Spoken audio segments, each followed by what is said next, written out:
We've got one ad tonight. I've used 10 minutes of it already. Tell us about the Mongolian Death Worm. Cheers, mate. Yeah, well, the Mongolian Death Worm, it only relatively recently came to light in the West. It only really got into the popular imagination, in the last few decades. Way back in the 30s, a guy called Roy Chapman Andrews, who they based Indiana Jones on, although he was a paleontologist rather than an archaeologist, which is much more interesting. He had gone into the Gobi Desert to look for remains of prehistoric man, the ancestors of man. And what he found instead were fantastic dinosaur nests of a dinosaur called Protoceratops, and nests of a dinosaur called Oviraptor, that's what he's become famous for. But the premier of Mongolia at the time told him to look out for this creature called the Alroy Hoi Hoi, which translates as the Mongolian Death Worm. And it's called the Death Worm because it's supposed to spit this corrosive yellow saliva and generate these blasts of electricity. There was one story about a geologist poking a sand dune with a theodolite, and then suddenly he starts to thrash about and drool and falls down dead. And his colleagues see this red worm-like creature crawling off through the sand. So the story goes. And other cryptozoologists have gone and looking for it. Ivan Merkeley, the late Ivan Merkeley, a very, very well-travelled cryptozoologist, has taken a couple of expeditions out there, has had Adam Davis. In 2005, the Centre for Fortean Zoology decided to have a crack at it. And as well as myself, there was John Hare and Dr. Chris Clark, who are old stalwarts of the CFZ, and they've been to Sumatra looking for the orang pendek a couple of times with me, and a guy called Dave Churchill, who only ever went on this one expedition. So we arranged with a company called emongol.com, and what we did initially, we sent them a load of posters, which they translated into Mongolian, and they went out into lots of villages in remote areas. They're not really villages, they're sort of clusters of gurs, the circular tents that the nomads have. They go out into these areas and sum centres. A sum is a Mongolian equivalent to a county, but it can be the size of a small country. And the largest town or village within a sum is called a centre. And they distributed these flyers saying that a bunch of English zoologists are going to be in the area. They're looking for information on the death worm, and anybody who's seen it and knows anything about it, we want to talk to them. So we flew out via Moscow and on to the capital of Ulaanbaatar. And I thought Ulaanbaatar would be all sort of the beautiful Oriental looking, and it's really brutalist Eastern Bloc architecture. It's really grey, dull brown and functional. And the skyline is dominated by a power plant that burns coal and pumps it through ugly pipes to heat the city. And weirdly, there's a few scattered gurs, and they have sort of like shanty towns of gurs that cluster around the city. But we were met up by a guy called Bayamba, and he was the director of emongol.com. And we were going to stay in Ulaanbaatar for a day or so before going out into the wilderness. And we were staying at this hotel called the Marco Polo. He introduced us to our guides, which was this big stocky chap who looked like a wrestler called Bill Gay, and a shy-looking young man in his 20s called Togra. And for the first day or so, we went around the Natural History Museum, where they've got lots of wonderful dinosaur skeletons, because the Gobi is absolutely packed with dinosaur fossils. It's really wonderful. Lots of dinosaur eggs and skeletons that they found out in the Gobi. Unfortunately, when we were around a market area, somebody half-inched my 300-pound digital camera whilst I was out there. Anyway, that's another story. But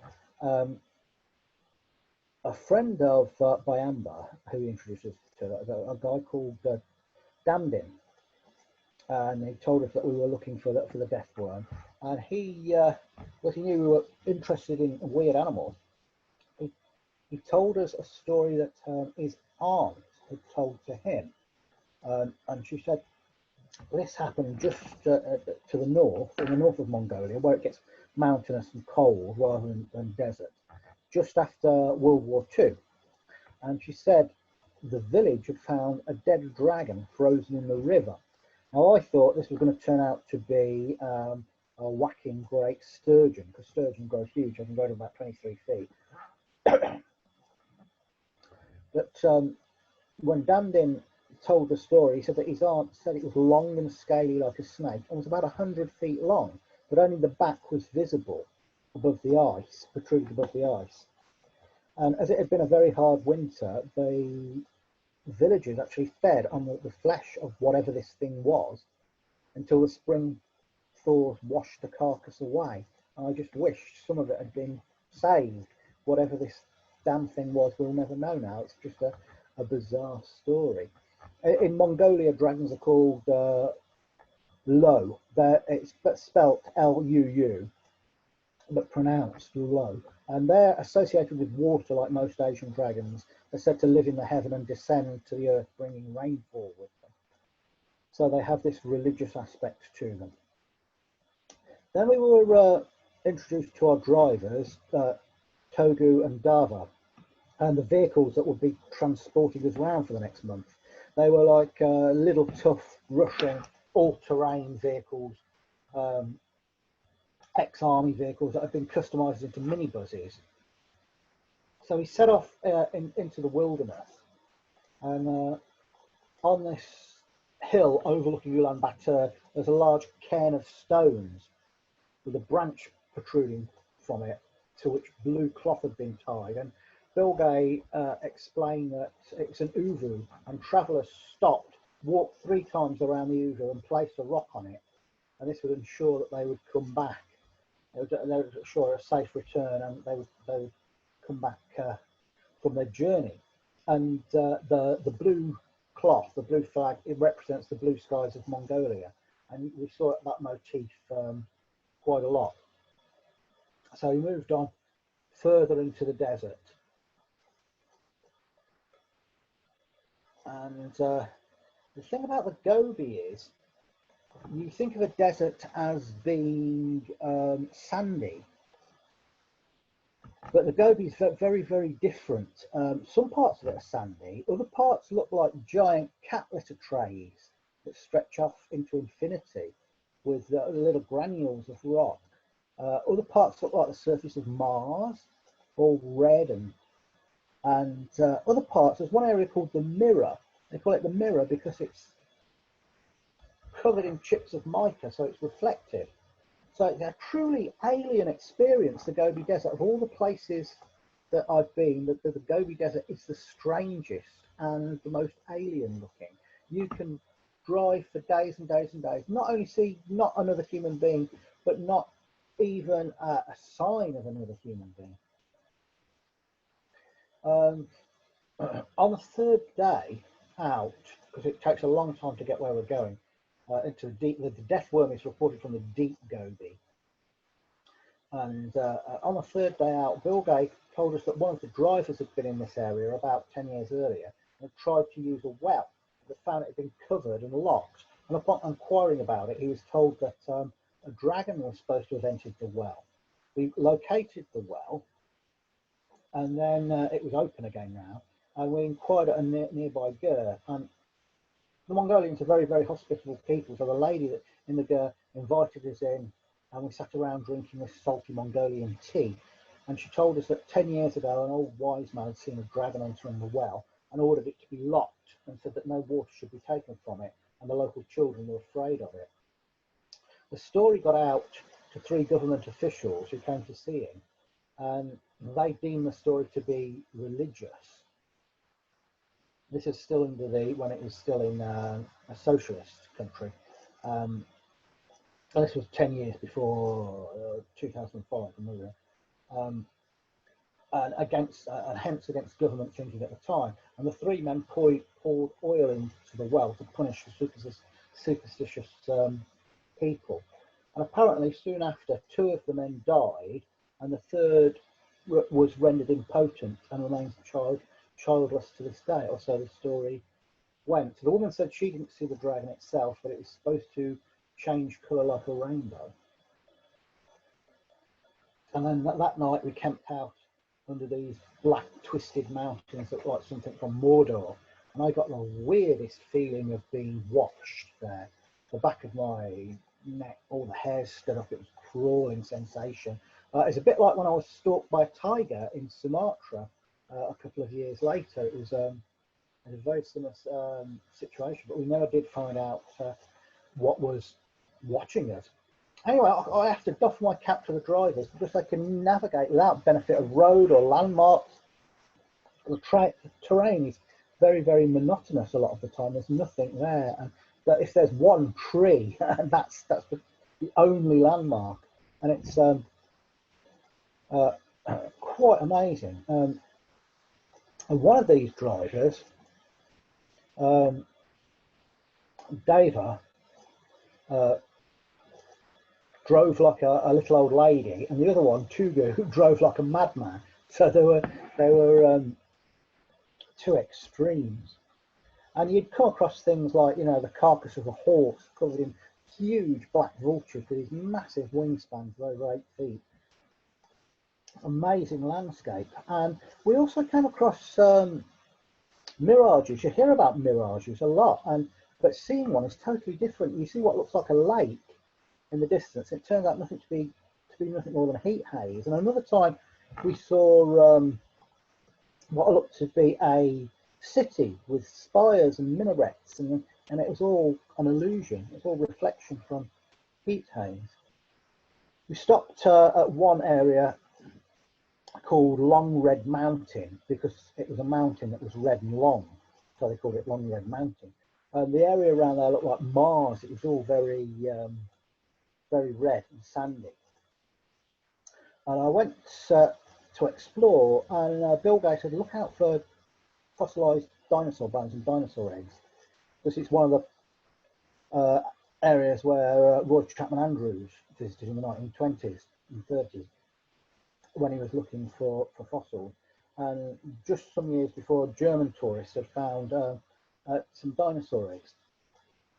So I thought I'd try my luck and search for some fossils. And I was looking along the side of these embankments where there were small landslides, and I thought, you know, with the rock crumbling away, they might reveal fossils. And then my eyes fell on a perfect fossilised egg, about the size of a hen's egg. You could even see the little cracks in the shell. It was more lozenge shaped than a hen's egg, but about the same size, and dusty grey in colour. And I thought, oh, what a find! And I thought, I'll take this back to the museum in Ulaanbaatar and they'll be really pleased. So I reached down to grab it, and it crumbled away in my hand, and I realised what I'd picked up was desiccated camel shit. I was laughing at this when a sandstorm blew up. A sandstorm blew up, and if you've ever been through a sandstorm, it's like aggressive fog. It's like going through aggressive fog. Really bizarre. And we had to retreat back to our vehicles, which was it's quite a sight. This huge wall of sand just bearing down on you, and we had to beat a hasty retreat out of there, unfortunately. Anyhow, when it blew over, we continued our journey, and at one point we came upon a man who was had a herd of animals, and he was drawing water from a well, and he had sheep and camels and other creatures, goats, and we helped him draw up some water from a well. And as a reward, we he said you can ride this camel. So I tried to jump on the back of a camel, and it turned on me and tried to savage me, and he had to get it back under control. And it was quite a experience being attacked by a camel in the Gobi. Richard, if I can just quickly interrupt, there was a Yeah.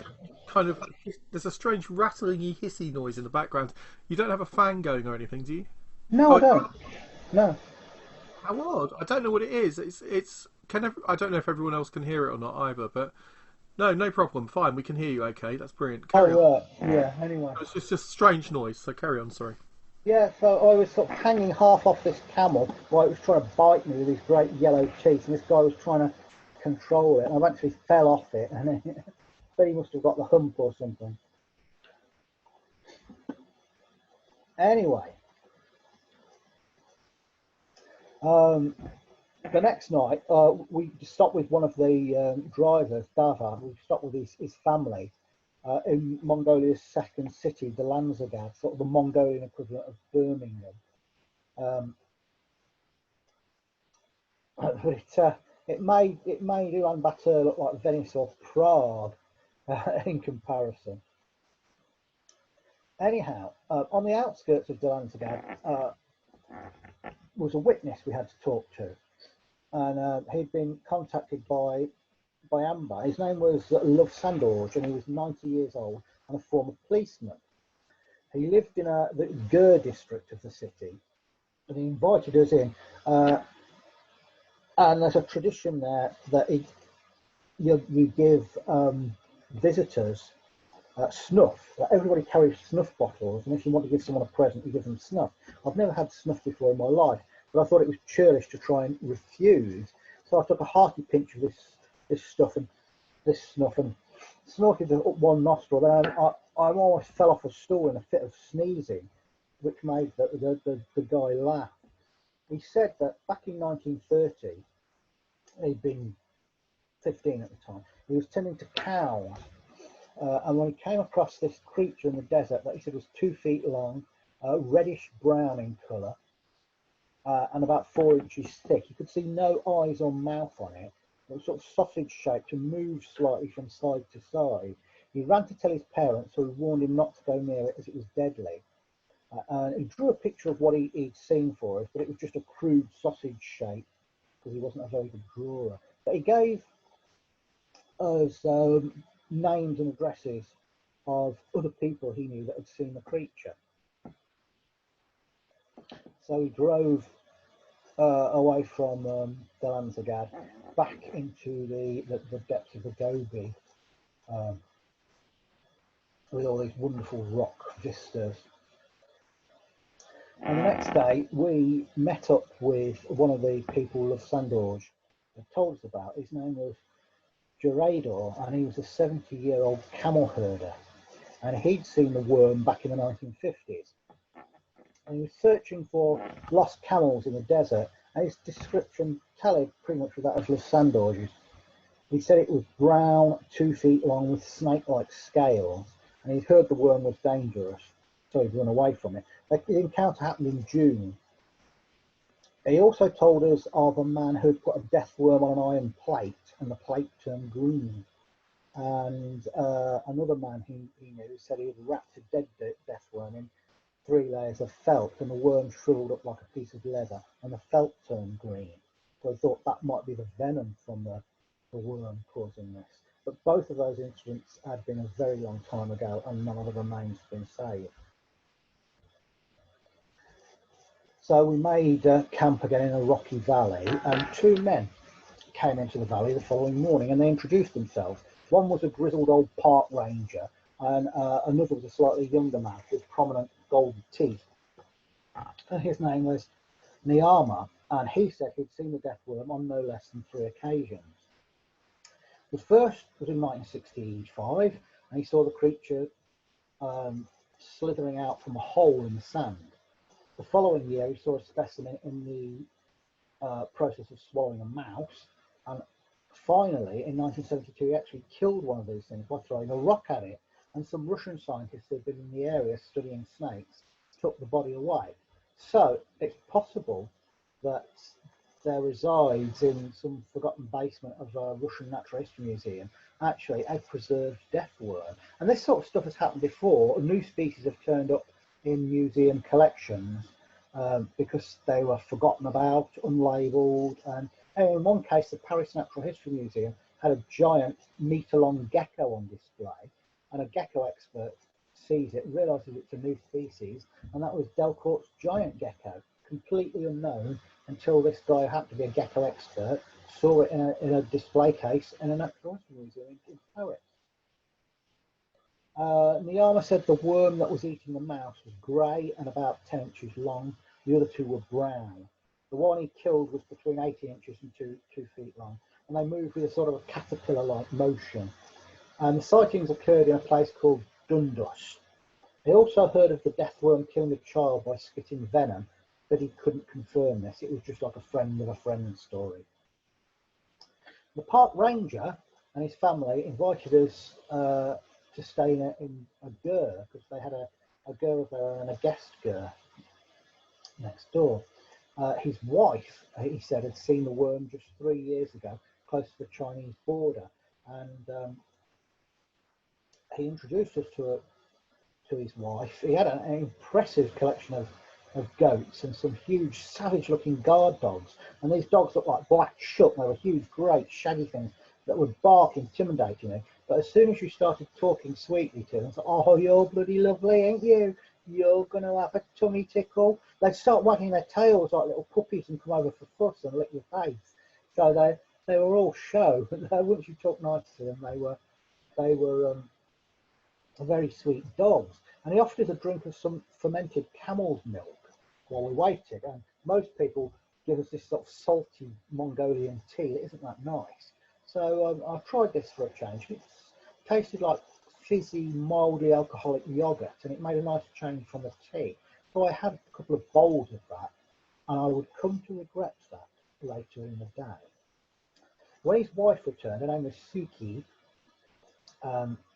she agreed to take us to the spot where she'd seen the death worm. And as we were close to the Chinese border, we were stopped by guards a couple of times. They were quite nice people to check our passports, and they'd heard about our expedition on the wireless and were keen to talk about it to us. They were very friendly, and one of them pointed out some mountains about 20 miles away and said that marks the border of China. The ground was now sandy rather than rocky, full of rodent burrows, and there was a low forest of saxel plants. These big bushes that grow in the desert. And as we wandered through these stunted woods, Suki saw something, and she began to dig. And she pulled out this light yellow, sickly yellow, ugly-looking, twisted root. It had sort of waxy appearance and was covered with these little soft spikes. It looked like something that would grow at Sellafield, but she said it was the root of the goyo plant, and the nomads loved to eat it. So we all had a taste of this root, and it had the texture of celery and the flavour of a banana, and it was absolutely delicious. And we all ate this root. It was lovely. There's a theory knocking around that the goyo plant, which is parasitic on the roots of the saxel, that it's poisonous, and that's where the death worm gets its venom from eating these roots. Totally untrue. It's very nutritious and made good eating, and the nomads loved it. So she led us to a spot where she'd seen the death worm, and she said she'd been herding cows with her son when she had seen an 18-inch long worm-like thing slither out of a hole. Her son threw a rock at it, and it crawled away into some bushes, and they ran away as they were very scared of it. This had been in September, very hot, about 40 degrees Celsius. The death worm is supposed to come out in the warmer months, and usually after rain. Suki told us that there are 2 worms in the desert. One of them was the Alroy hoi hoi, or intestine worm, which is the classic death worm. And there's another smaller one called Temreni Sul, or the camel's tail. This smaller death worm was grey rather than the reddy brown, so may have seen this smaller type. After a search of the area, we decided to make camp and stop for lunch rather. And we set some tables and food out we'd brought with us. Just after we'd finished lunch, this savage sandstorm blew up again. And it tore down our tents and blew over our tables, and we retreated into the safety of the minibuses. But after that fermented camel's milk, my stomach started bubbling away, and I had to go running out into these stinging, screaming sands and find a bush and have explosive diarrhea in the middle of a sandstorm, which is not something I would ever want to repeat. Suki told us that the storm would last for a whole night, and it's impossible to camp, so we would go back to the guest ger, and the family allowed us to stay in the guest ger, which was very nice of them. Dave had a laptop, and it caused a lot of interest because he'd got some moving film and sound on it, and stuff's taken by the seaside. And because these people live in land, they've never seen the sea. So the whole extended family crowded around to see this film of the sea, which they've never ever seen. And Bill Gay himself had never seen the sea. The most he'd seen was some big lakes in the northern Mongolia. So they're fascinated by it. And there was this cute pigtailed little girl of about 4, whose name meant starlight in Mongolian. And she was so close to the screen, she was almost on top of it. And her parents kept trying to take her to put her to bed, but she snuck out into the ger again to watch more of this film. Time and time again, she was taken back again. And she was like a sort of lovable little avatar of mischief. So the next morning, imagine our surprise when Bill Gay told us that Starlight was in fact a boy. And apparently all nomad children are raised as girls until they're 4, and then they have their pigtails cut off as a ritual transition into manhood. And we thought he was joking, but he grabbed this kid, Starlight, and pulled her trousers down to reveal a little tinkle. So that was a sort of junior nomadic crying game moment. Imagine what the Sun or some of the British media would make of if they found out that 4 full-grown men had spent a night in a ger with a preschool ladyboy. The tabloids would have had a field day with that. Anyway, we travelled back to Dalanzagad, and we stayed a night in this ugly hotel in Dalanzagad whilst one of the vans was being, minibuses rather, was being repaired. And the next day we drove back deep into the Gobi to a frozen gorge, and it was a river that supposedly once upon a time it never thawed. It was down a deep gorge, and the river was supposed to never ever thaw, but from 1980 onwards, occasionally it did thaw. And when we were there, the wind had carved out all of these wonderful ice caves, and we went down into these caves made out of ice. And there was a guy there who did wonderful carvings in bloodstone. He carved me a great dragon in an hour out of bloodstone. And it's one of the best places in the world to see snow leopards, but unfortunately we didn't see any whilst we were there. So we set off next day. This place was called Yolan Am, by the way, these great cliffs and this frozen river. Was an area called Nolan Yam, which was another one of these unearthly and wonderful places. So the next day we set off and reached Nolan Sum. As I mentioned before, the Sum is it's an equivalent of a county, but they can be huge. They can be like the size of a small country. And we got to the Sum Centre, and we'd arranged a meeting with the governor of Noyan Sum.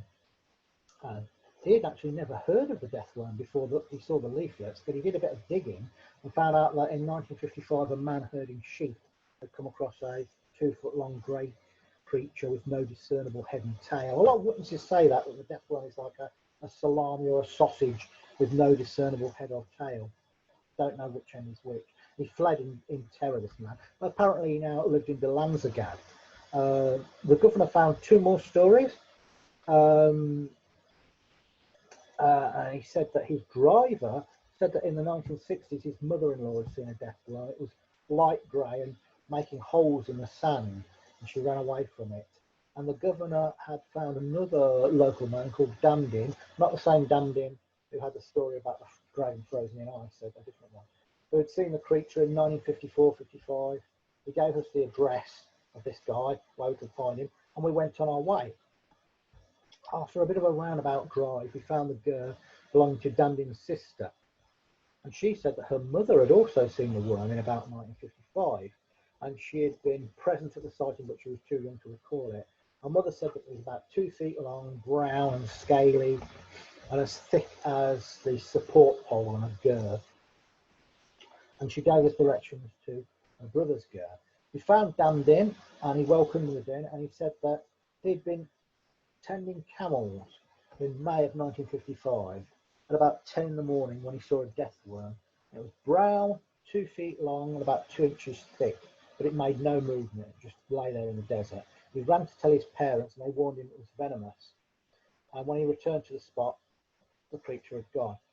Damdin's family was so frightened by what their son had seen that they packed up their gear, rounded up their livestock, and moved out the area. He said that lots of families moved from an area after seeing a death worm because it would throw a whole area into a panic. He also heard tales like killing animals by spitting at them. He took us to the area where he'd seen the worm, and there were marks in the desert where old gers used to stand in the gravel, and there were camel tracks, but no death worm. But another storm, another sandstorm, whipped up, and it forced us to spend the night in a ger of one of Damdin's friends. We moved on to another ger deeper yet into the Gobi. In this area, there was a sort of sulphurous smell, and it got vaguely swampy. It was a sort of damp area, and there was an old telecommunications tower from the socialist area, and a crumbling barracks, soldiers' barracks from the same period. And behind these was an old Buddhist temple with ornately carved pillars, and some of the original colour of the paint could be seen. The temple had been destroyed in the anti-religious purge of the 1930s, and what was left had been incorporated into these old barracks. So we explored this ruined temple, and beneath some old floorboards I found an offering, some mouldering money wrapped up in a blue cloth. The blue cloth, as I mentioned before, being a motif of Mongolia. And so even at the height of socialism, the faith had not been totally extinguished. So I added a little bit of my own money and reburied the offering, hoping that it would bring us some luck. And further beyond the temple was this weird landscape, a sort of oasis of mossy green humped tussocks, and it looked like somewhere in Ireland. It looked more Irish than Mongolia because there was a decent amount of water in there. The next day, Vilgay took us to some current military barracks, which were still sort of in use, to get our passports checked. And this military base, it had a skeleton crew. It had like basically one family and this really nice dog called Mimi, and they were close to the Chinese border. But after the socialist days were over, the whole thing had wound down a bit. And we met a retired Mongolian army colonel called Hervu, and he wore this big 10-gallon hat like a cowboy. And he's once in charge of a base called Uvatin Otiarad. And in 1973, he had been patrolling this area called Ulanovu on a motorbike. And it had been May at sunrise, and he saw what he thought was a section of old tyre lying in the desert. And as he got closer to it, he found it was a death worm lying there coiled up. And he said it was brown, about 2 feet long, scaly, sausage shaped, familiar description. And he said there was light playing across it like electricity, or light reflected from a mirror. And because it had been raining, he realised this was the rain glistening on its scales, and he thinks that that is where the idea that the death worm can generate electricity comes from. They call it throwing lightning. None of the people we spoke to believed it actually did that. They all said that was folklore. They were frightened of it because they believed it could spit poison, but they didn't believe it could make blasts of electricity. Hervey watched it for half an hour, but it didn't move. He drove off to get a camera.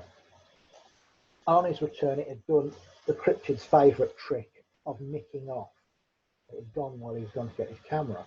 About a year later, a soldier reported an identical animal, and Hervey investigated but found nothing.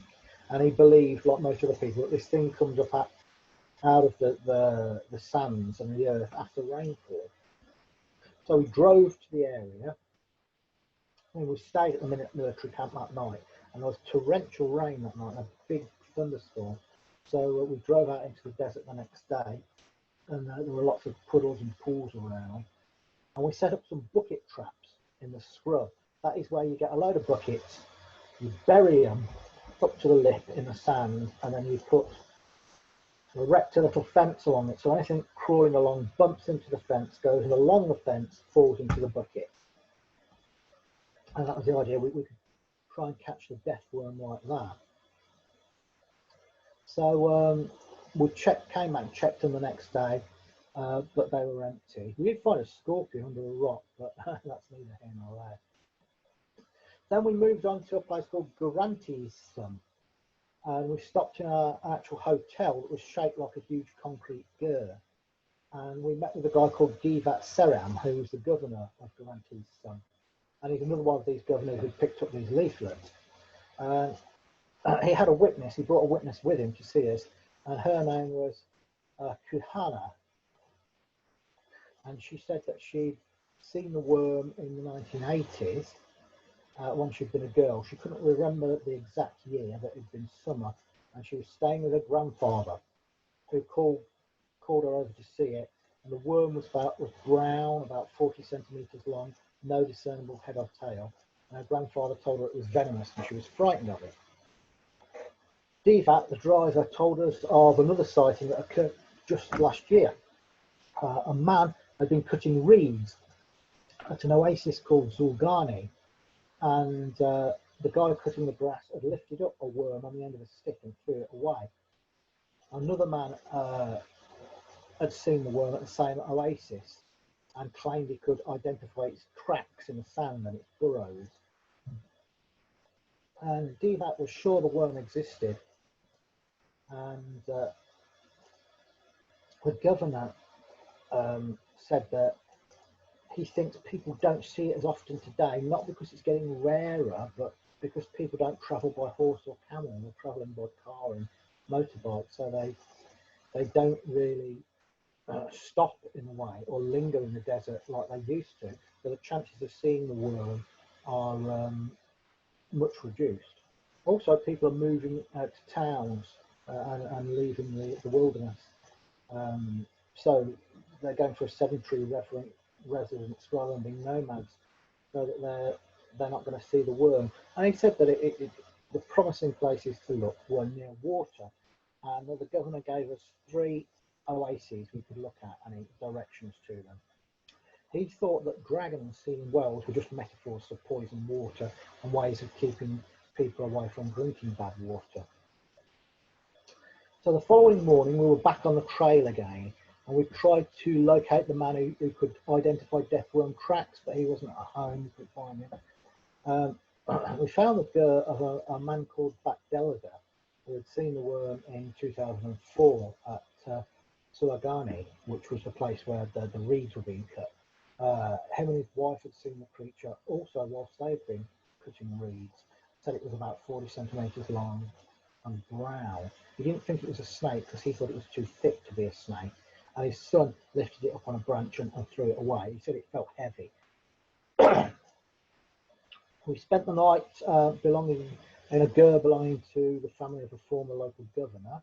And the next day, he spoke to his wife, who had seen the death worm in 1957 in an area close to the Chinese border, where same general area where the Colonel had seen it when he was on his motorbike. Once again, the suspect was about 40 centimetres long, brown, with no clear head or tail. The ex-governor himself spoke to us and said he knew a man that had seen 3 large snakes in the area some years ago, the biggest of them being 2 metres long. He said that all of these snakes sported horns, so they were different to the death worm. There was something different. There are horned snakes known to science, including the rhinoceros viper and the horned viper. And these horns are actually modified scale, but none are known to come from Mongolia. So that's another strange creature, quite distinct from the death worm. A very long drive followed, and we came to some spectacular cliffs and mesas that looked like huge petrified flames.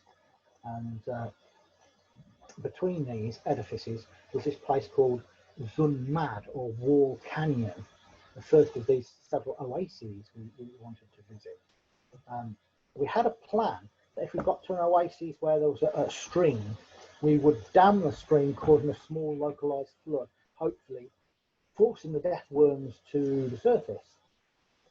But unfortunately, it was a narrow, steep-sided valley, so it was a bit impractical to do that. Lots of creatures around there, owls, rodents, all sorts of things. So we set up some more bucket traps, and we decided to explore it at night. And we took out our torches, and we saw these weird pair of luminous green eyes over the other side of the oasis. And they looked like they were from something quite large. We tried to get a closer look, but whatever their owner was, it had vanished. Daybreak, we examined the traps, and apart from hordes of ants, they were empty. So we got covered in ticks there as well. There were ticks everywhere. I had one on the back of my neck. John Hare had one on his testicles, clamped onto his ball. They come up out of the sand and scuttle towards you like the face huggers in Alien. In Sumatra, we were covered in leeches. One night, between 3 of us, we picked about 100 leeches off us around the campfire, but they were not nearly as revolting or annoying or freaky as the ticks. That night, we saw dozens of these pairs of weird green glowing eyes, and we found out what they belonged to. They belong to a type of lizard called Przewalski's skink gecko, and they've got very large eyes that glow in the dark, giving the illusion of a much bigger creature. So next day, another epic drive, and it brought us to one of the largest collections of vegetation we'd seen, the oasis of Zulgani, where all the reeds grow.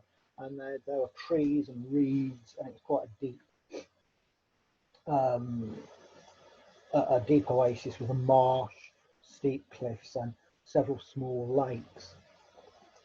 So we descended into the reed beds, lots of bird life there, and we saw the strange flowers of the goya, the parasitic plant whose roots we'd eaten earlier in the expedition, and they consisted of a reddish phallic-like buds bringing forth masses of tiny violet blue flowers, a little bit like lupins. Dennis Moore. Anyway, we made camp and we were just having dinner when somebody saw a little dust devil falling out in the desert and said, "Oh, there's a dust devil, that's interesting." And it got closer and closer and bigger, and we watched it with interest as it's building size and power, and we thought it was going to go around the other side of the valley.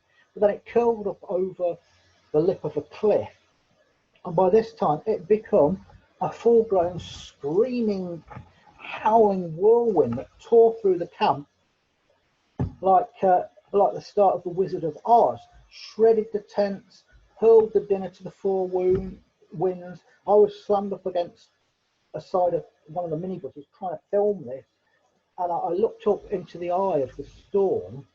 I was looking up into the eye of the storm, and I found that Togu, one of our drivers, had become entangled in the remains of a net, and he was about 20 feet above the floor, being whipped round and round and round in it. And just as swiftly as it had just gone, leaving complete chaos. Thankfully, nobody was hurt, but the camp had been completely trashed, and with no choice to go back 75k to Garanti's sum and spend another night in the stone gird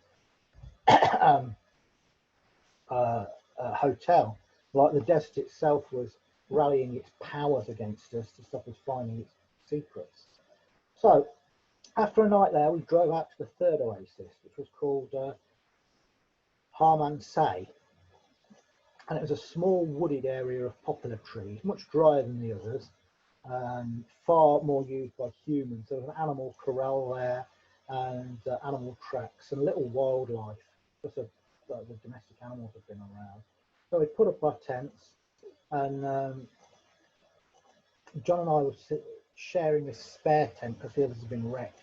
And it was a kid's tent with all these grinning clowns all over it. And Adam Davis had told me he'd stayed in this very tent the year before, and the clowns had driven him mad, looking at these grinning clowns all the time. That night, tall guy, who was a little slim guy, thrashed John and myself at Mongolian wrestling. This type of wrestling they do, where you can't put any limbs or in your feet on the ground. If you put a hand on the ground, it's disqualifying. And this guy was like an absolute whirlwind at Mongolian wrestling. And Bill Gates told us a strange story about a haunted girl. Back in the 1970s, a very somber socialist newspaper reported that a Russian geologist had been attacked by a ghost in an empty girl. Now, girls that are not in use are often stocked with food and water and fuel for fellow travellers to take advantage of in the inhospitable landscape. And this geologist and a colleague were staying in one of these girls one night, and they'd been playing cards, and the geologist looked up and saw the inside latch of the door open all by itself, and his friend didn't seem to notice it. Presently, a woman came in a long deal, which is a long red Mongolian coat, and tried to strangle him, and his companion seemed oblivious. He didn't see a thing. Finally, he managed to kick over the card table, whereupon the ghost vanished and his friend looked up. So you even get ghosts in girls. In the morning, we drove back to the second oasis where the whirlwind had driven us away from, and explored one of the smaller pools. We found wolf tracks coming from the desert to the water source. The next day was spent entirely driving because it was such a long way to Survey-Sun, which was our next destination. We saw another tornado growing in the desert, and it dwarfed the one that destroyed our camps, and we filmed it from a distance, but thankfully it never came anywhere near us. We checked into this tiny hotel in the middle of nowhere.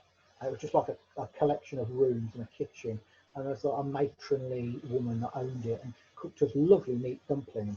One of my overarching memories of Mongolia was this funny little hotel, and this dear lady feeding us these nice meat dumplings, and the wind howling round it at night and banging the doors. Anyway, the next day we met the governor, who had heard of our arrival, and he invited us into his ger. His name was Tsendorj, and he was very, very hospitable and delighted that we were visiting him, and he didn't think that scientists from abroad would be interested in meeting him.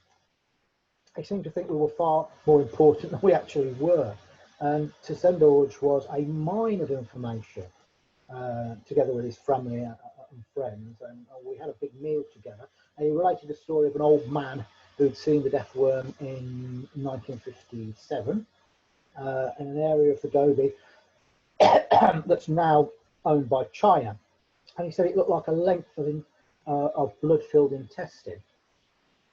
The same old man had prodded it.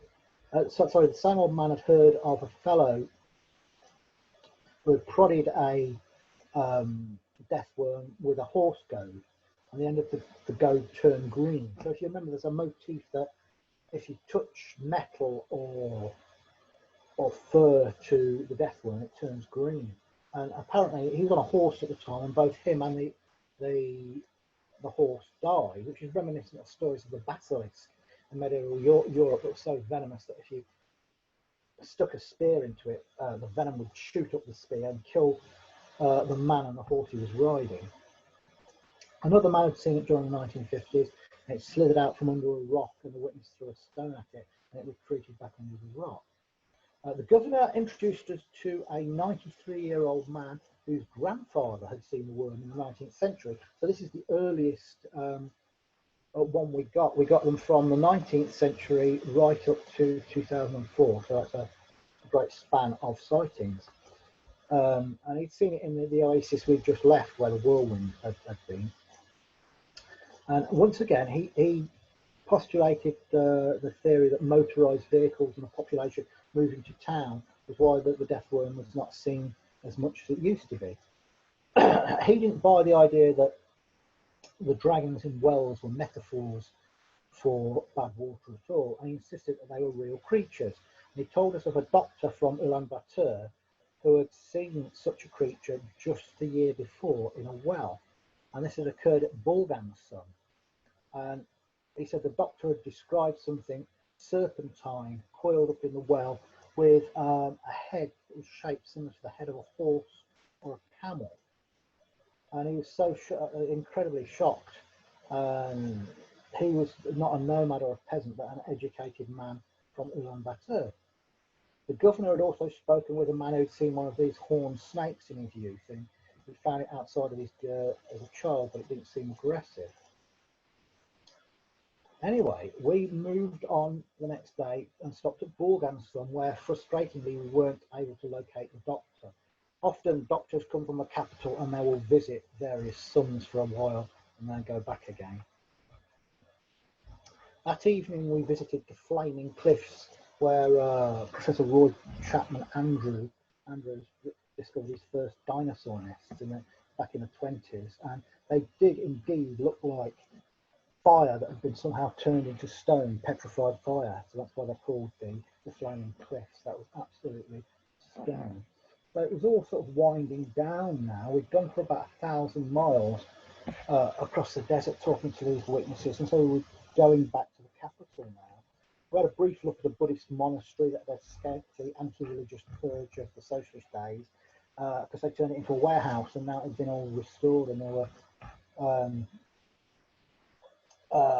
various carvings of demons. And before the becoming of Buddhism, Mongols were animists, and when Buddhism arrived, they absorbed the old animist gods and turned them into demons. But the ones that converted into Buddhism were now sort of thought of as guardians of the faith. We tried to contact the doctor who'd seen the dragon in Ulaanbaatar, but we couldn't get hold of an address for him. And so we ended up back at Ulaanbaatar and checked into the Marco Polo Hotel again and spent the next couple of days relaxing around shops and temples and museums before heading back out to England again. Now, what do I think the death worm is? Well, it's one of two things, I think. It's obviously it's not a real annelid worm. It's too dry in the desert, a worm would die. It's a burrowing reptile of some sort. It sounds very like a group of reptiles called amphisbaenas, or worm lizards, that are not true snakes and not true lizards. They're related to both of them, but are actually neither. And these are sausage-shaped burrowing reptiles, and they're found in southern Europe, parts of Africa. They're not known from Asia, but this sounds like it could be an unknown species. And one of them, the red amphisbaena from South America, they're found in the Americas too, in South and Central America and the southern states. And one of the South American ones, the red amphisbaena, the description is almost exactly like the death worm. So there could be an undiscovered analogue, a Asian analogue that lives in the Gobi Desert. The other possibility is that it's an undiscovered species of sandboa. Now, there's a species of sandboa that lives in the Gobi called the Tartary sandboa, and it's found from Turkey, sort of going out eastward into the Gobi. And I think that the horse-tailed worm, the smaller grey-coloured creature, that is almost certainly the Tartary sand boa because it fits in very well, because the Tartary sand boa is grey. But the true death worm, the Alaroi hoi hoi, sounds bigger, and it's brick red or browny red in colour, and it's much bigger or chunkier. So if it is a sand boa, then it's one that's unknown to science. Now, neither sand boas or amphisbaenas are dangerous to humans. They can't spit poison, they can't generate blasts of electricity. But I think this is part of the mythalization process. There's a type of sand boa in Somalia, in Africa, and the local people call it the apris, and they're so frightened of it because they believe it's that venomous that it doesn't even have to bite you to kill you. If you just touch it, or if it rubs against you, the poison will leak out and kill you. And in fact, this is not dangerous to anything other than mice. It's a small, chubby, harmless snake a couple of feet long. And I think a similar thing has happened with the death worm. This mythology has grown up around it. The horned snakes are probably some sort of large viper. Be totally unsurprised if there wasn't some form of large viper living in the Gobi that we don't know about. As for the dragons, I think they're genuinely paranormal manifestations. Rather than a flesh and blood animal that you could capture and put in a zoo, these are genuine paranormal manifestations of something that is utterly beyond our ken. And as I've mentioned before in other talks, the dragon is the most ancient and powerful and widespread of all monster archetypes, and you find it in every single culture on Earth going back at least 40,000 years. And I think that is a genuine supernatural entity. Whereas the death worm, I think, is a real flesh and blood animal. It's a reptile rather than a worm, and I hope next year, funds permitting, to go back out and have another crack at it. I said way back 15 years ago that I wanted to go back next year and have another go at finding the death worm, and 15 years later I've not managed to do it, but hopefully I'm getting some sponsorship, fingers crossed, and I might be going back to look for the death worm again.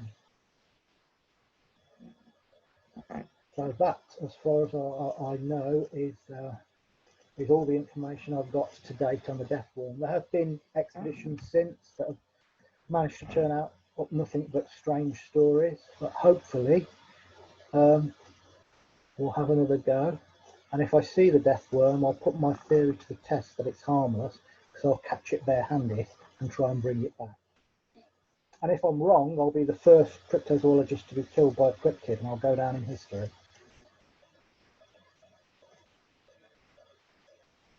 Has anybody got any questions? Thanks, Richard. Right, sorry, questions, yeah. Oh, sorry about that. For some reason, it seems to have gone to amphisbaenas, which I was trying to look up when Richard was talking about them. I didn't actually intend to share that. Right, okay, first question is from Ian Rowley. Is Ian still here? Can I see Ian's name? Ian might have been dropped out because there's been a few connection issues as we go. Oh, here he is. Ian, I'm going to ask you to unmute. Ian, can you ask your question, please? Yes, certainly. I think it comes back, you may have well have answered, Richard, but looking as well, there's all these stories about people coming to harm with this Mongolian death worm. But I was wondering if there are any verifiable cases, or are these effectively, or are these all friend of a None whatsoever. None whatsoever. It's all friend of a friend. Oh, I knew someone who knew someone who knew someone who got killed by the death worm, or knew someone whose daughter got attacked by the death worm. When you actually talk to people who've actually seen it, the most dangerous thing a death worm does is killing a mouse. They're terrified of it, probably through superstition, but it seems to be a fairly harmless animal unless you're a little rodent. Okay, thank you for that. Next question. If you'd like to ask a question, just say in chat, and I will put you on live. I'm going to ask a question. What's a gur like? What are they like structurally? Are they single-story concrete?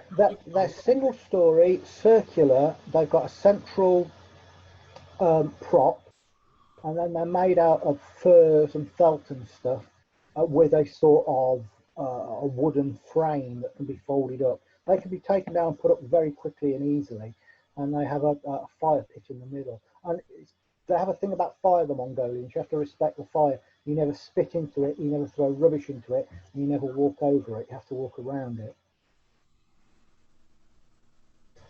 Excellent. Okay, so I can begin to imagine a little bit more what they're like now. Okay, next question, please.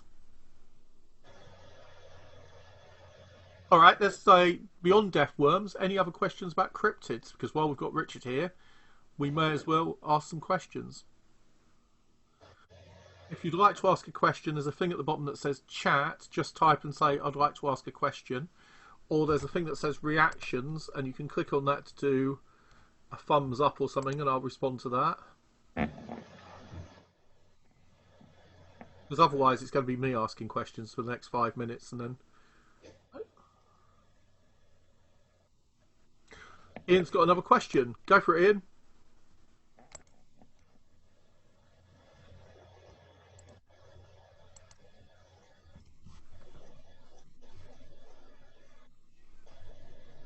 Okay, Tom's got a question because Ian hasn't answered. So I'll unmute Tom.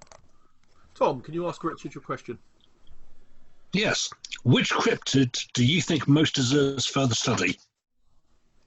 Oh, there are two that jump to mind immediately. That's the Tasmanian wolf, the dog-like flesh-eating marsupial, supposedly extinct, but no one's told it because it's been seen so many times by so many people, including park rangers and zoologists down in Tasmania, and the orang pendek, which is the upright walking, small, stocky ape of Sumatra, which seems to be a ground dwelling relative to the orangutan. Those two seem to be on the cusp of discovery or rediscovery in the case of thylacine.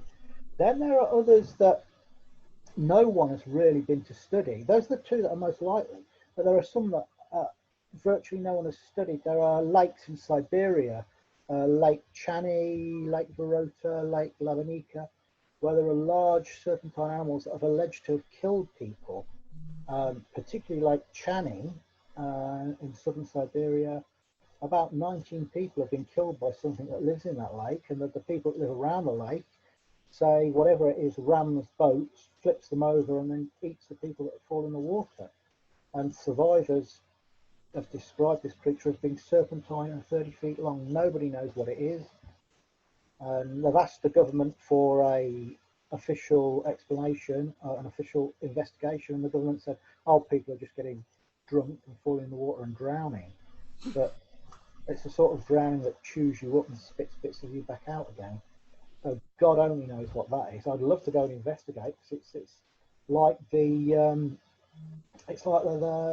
plot line to a horror novel, but no one's interested. I've tried to get television companies interested in sponsoring me to go and investigate that case, and no one's interested in it. Where is it, Richard? Exactly. Is it Siberia? Russia? Lake Chany is southern Siberia, and Lake Vorota and Lake Labanika are eastern Siberia. How much would we be talking to get you there? Christ, I don't know. I mean, I did years ago. I did talk to a guy in Russia about setting up an expedition, but ballpark, I couldn't say. I'd have to look into it. I mean, ASSAP would clearly give some money, more if you take some of my friends like Ben and Martin with you. I'm just thinking if Chaosium might be willing to. It might be something that we could approach them with. That would be wonderful. I mean, I think when you would fly into Moscow, then you would fly from Moscow. The big bit would be from Moscow to Siberia, because it's closer to the USA, because it's such a big country. Once you were there, you know, renting a boat, getting some bait, finding somewhere to stay, that would be relatively cheap once you were there. You don't think we should send the bait out with you? Okay, that's a shame. That was one of my plans out the window. How much would it cost to go back to Mongolia and look for the death worm? That would be cheaper. That would be cheaper. I mean, the last time it cost, 15 years ago, it cost $5,000 all told. Right, okay. So it's an achievable sum that television or a major sponsor could raise. Yeah, I mean, I dare say Siberia would be as well. It's just, once you're there, it would be very cheap. It would just be getting to it initially. I don't know how much the flights would cost, but I think it was something that would be doable. I'm just wondering if any of the communities I know of might be interested, or any of the businesses might chip in a little bit. And if you have a lot of people chipping in a little bit, you might have I mean, if someone like Chaosium wanted to do it, we could they call it. they don't have much income, but I'm sure they would be happy to pay you to write a supplement at some point. I would, any company that sponsored me, if someone was to sponsor an expedition, we'd wear the T-shirt, we'd have the logo, and we get so much media interest. It would be, better than a series of adverts, because this would be all over the media when we go. Yeah. Well, you know Mike Mason, so chat to Michael. Even Lucia would probably be able to tell you what she thinks. But I mean, it was just an idea. I'm just trying to think of companies who might have the interest in your area. But really, television is the way forwards. And I mean, I worked in television for 15 years, and I know a lot of commissioning editors, so we could talk about that sometime. But for the moment, I think sending you back to face the man-eating reptile monster of, what do you think it is? Giant eel? Something like that? In the lakes, I think the giant eel. Sturgeon grow that big, but they're bottom feeders. They've got these tiny little mouths under their snouts, and they feed mainly on worms and stuff. They could overturn a boat accidentally by blundering into it, but they wouldn't be gobbling up people. Okay, another question from Phil, who I think would probably, I mean, I'm sure people would sponsor themselves to come along. Can you take a bunch of tourists with you and charge them money, and then when they thought about that, we thought about, my friend Jackie Tonks and I have thought about doing this thing called crypto safaris, but it was the insurance was I think the disclaimers are more the issue. You need to get them to sign some serious legalese that if they should get eaten. No, Lucia says they're too skint, they're just a game publisher, it's not their kind of thing. Yeah. Lucia, Richard and Mike have been chatting about crypto recently, which is why I mentioned them. Right, okay, let's have a think who else there might be who might be able to sponsor it. Anyway, ASSAP have got some money, and we're going okay, I think. We're able to keep offering cash as we can, but obviously a lot of our money goes to UK research. Another possibility, other than money, is trying to get, as I say, television companies to take you out there. But you got that for Thailand, didn't you? Was it Thailand you went to? Yeah, that was 20 years ago, though. That was 20 years ago.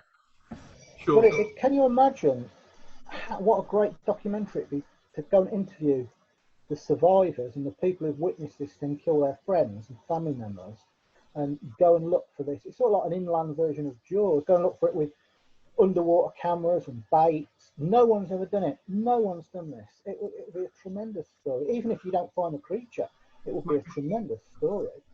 Take a celebrity with you. You could call it, for example, Piers Morgan Gets Eaten. I'm sure some people would be up for that. What do you think? I'd rather take Gemma Chan from Humans. Yeah. Yeah, okay. Well, anyway, moving on. 60 centimetres. Is that really the size of a death worm? Most of them were saying about 2 foot. I mean, other investigators have been told of them up to 5 foot, but we were getting mainly 2 foot, it's not that big. It's like that, about that far around. So it's like a blarney. Yeah, it's a sort of yeah. It really is the Mongolian death sausage seems to be the yeah. It's a large verst, isn't it? It's I think it's a reptile, but it's unknown to science, whatever it is. Aren't amphibians the creatures that are depicted in the Middle Ages as having 2 heads, one at either end of the body? Yeah, that was because if you look at an amphispana, its tail looks like its head, and that's an evolutionary ploy for if a predator attacks it, like a bird of prey or a monitor lizard or something, it might go for the tail instead of the head, and it can break the tail off and escape and grow it back again. Right, well, let's carry on with trying to think of ways to send you to a horrible, messy death somewhere in Siberia. And as always, we're always happy to send you back to the Gobi. But thank you so much for coming on tonight. Do we have any Thanks for having me. Always a pleasure to do something for ASSAP. Robert Cooper says the giant Gippsland earthworm can grow up to 3 meters long. Yeah, but they're very thin. They're only about like that, and they couldn't survive in somewhere as dry as the Gobi. Yeah, I mean, what would an, I can't say, amphisbaena eat? They're carnivorous. They eat mainly small rodents, invertebrates, small lizards. There was one thing I noticed about your stories, and I'm going to ask this now before just quickly. Most of the accounts seem to date from the late 50s, which is the period leading up to, wasn't it about 69? There was a border conflict between China and Mongolia in the Gobi. Yeah, yeah. Is that because there were more people there then? Almost certainly, yeah. I mean, Oh, we right, talked to people who'd seen it just last year, the year before. right, Uh, right. in 2005, there's got a guy saw one in. We were in 2005. A guy had seen one in 2004. A lot of people had seen them in the 90s, and just 3-4 years before we were there, and one guy had seen it just 1 year before we were there. But if it doesn't actually spit poison, doesn't electrocute camels, and is only 2 feet long, it is really the least terrifying cryptid of them all, isn't it? Yeah, but it's got one hell of a reputation. Say what you like about the Mongolian Death Worm, it's got good press. Thank you so much. And when can we expect Adventures in Cryptozoology Volume 2? Richard's book is available from Amazon.co.uk. In fact, several of his books are. And Adventures in Cryptozoology is available on Kindle. Do we have any news on when the next volume is out? It was due to Yeah, be this year. they're thinking of releasing. It was going to be out this autumn, around about October time, but coronavirus pushed it back, and now it's going to be autumn 2021. Is there much interest at the moment? Are sales good? Do you mind me asking? Reasonable, reasonable. I got £300 off my last royalty check. I mean, I can't retire on it, but it's adds to my income. Well, it's fantastic that you're writing these books because it's a brilliant book. Richard Freeman, Adventures in Cryptozoology. It's available on Kindle for not very much money at all, and it's available in paperback. And Richard persuaded me to buy a copy of a catalogue of Irish lake monsters, which I've been reading my way through ever since with great enjoyment. Oh, the Gary Cunningham book. Yeah, yeah. What's it called? And Rob Coins, wasn't it? I can't remember now. Irish Lake Monsters, a something something. A definitive catalogue or something like that. But yeah, Yeah. it's Gary Cunningham, Cunningham and Robert Coins. Great, great book. great book. Only about £14 and very much worth reading. Print though, I have to put glasses on to read it. There's so much information in it. You have to put your glasses on because the print's so small. I'm really enjoying that one. And go on then, recommend another great book that's come out in the last 6 months on cryptozoology that isn't written by you. Oh, Sinister Swamps. Hang on a minute, I've got a copy. Where are you?